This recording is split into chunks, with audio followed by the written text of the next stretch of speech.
As-tu mis l'intention? Salam alaikum! Bienvenue dans Réflexion du soir. Chaque jour, prenons quelques minutes pour réfléchir, grandir et avancer ensemble, Inch'Allah. Installe-toi confortablement et bonne écoute. Les actes ne valent que par leurs intentions. Tu connais sûrement ce hadith, mais as-tu déjà vraiment médité dessus? L'intention, c'est quelque chose de très important. Premièrement, l'intention, c'est un acte de validité pour la plupart des obligations religieuses.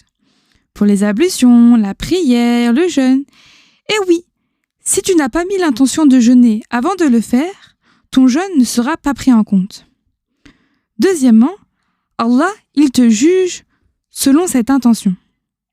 Si tu as mis l'intention de commettre une mauvaise action, mais que finalement tu te retiens et que tu ne la commets pas, Allah, par sa grande miséricorde, te récompense. Allahu Akbar. Si tu as mis l'intention de faire une action, par exemple, mémoriser le Coran en entier, et que bien sûr tu fais les causes quotidiennement, mais tu tombes malade ou bien tu meurs avant d'atteindre ton objectif, alors Allah, par sa grande miséricorde, te récompensera en fonction de ton intention. C'est-à-dire que tu auras la récompense d'avoir mémorisé le Coran en entier. Allahu Akbar! Alors ce soir, tout d'abord, je veux que tu te mettes à demander toujours plus, à toujours mettre une grande intention, car tu seras récompensé à hauteur de cette intention. Deuxièmement, je veux que tu comprennes que l'intention est un remède pour ton cœur. Pourquoi est-ce que je fais tout ça? Pour Allah.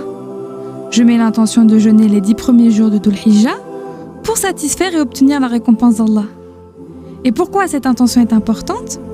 De 1, pour éviter l'ostentation, qui est une petite forme de shirk, d'association, mais aussi pour apaiser ton cœur. Imagine, tu prépares un repas pour tes enfants dans le but de les satisfaire eux. S'ils n'aiment pas, tu seras déçu, énervé. Tu commenceras à leur dire « Vous êtes jamais content, jamais de merci, blablabla. » Alors que si tu le fais pour Allah uniquement, alors oui, tu seras déçu parce que tu es un être humain avec des émotions et ces émotions-là, tu les ressens, mais tu les ressentiras à l'intérieur de toi. Parce que tu sauras qu'Allah, lui, il a vu ton action et qu'il te récompensera. Et ça te suffira parce que c'était ton objectif premier. Ça apaisera ton cœur.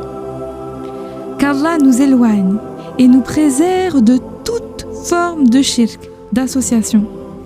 Qu'il nous permette que chacun de nos actes soit dans le but de le satisfaire et d'obtenir ses récompenses.